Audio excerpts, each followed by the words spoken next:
అలా ఒక పోస్ట్ పెట్టారు. మన కర్మ అంటూ మళ్ళీ డిలీట్ చేశారు. ఏంటి? దేనిపైన? ఎవరిపైన సార్ అది? నేనేం డిలీట్ చేయలేదండి. ఉంచారా? అలానే ఉంది. 1 అవర్ తర్వాత 1 డే తర్వాత పోతుందది. వన్ డే తర్వాత. ఎందుకు సార్? అంటే అలా పెట్టడానికి కారణం ఏంటి? లేదు, అదేదో ఒక 400 ఎకరాలు తీస్తున్నారంటే ఇంకా మన కర్మ ఏం చేస్తాం అంటున్నా అంతే. అంటే ఇది గవర్నమెంట్‌కి చేస్తున్నా అంటే దానిపైన మీరేం చెప్పాలనుకున్నా చెప్పండి. ఆ 400 ఎకరాలు సేవ్ చేస్తే మీకే మీ ఇష్టం. మీకేదైనా చెప్తాను. అంటే గవర్నమెంట్ మీకేం ఏదైనా కోట్ కావాలంటే అది ఇస్తాను.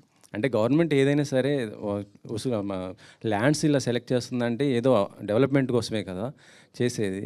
సో, ఇక్కడ మీకు అంటే ఆ పర్టిక్యులర్ ఏరియాలో అదొక్కటే గ్రీన్ సింక్, కార్బన్ సింక్ అనుకోవచ్చు. Whatever green area. అక్కడ చాలా ఉన్నాయి ఐటీ పార్కులు, మోర్ దెన్ ఎనఫ్ ఉన్నాయి. అండ్ నాకు తెలిసి సగం ఐటీ పార్క్ ఖాళీ కూడా ఉన్నాయి.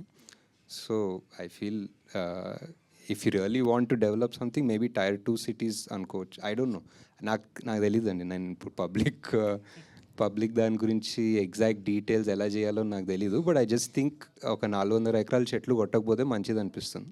ఒక నాగేశ్వర్ గారు సార్ ఇక్కడ సార్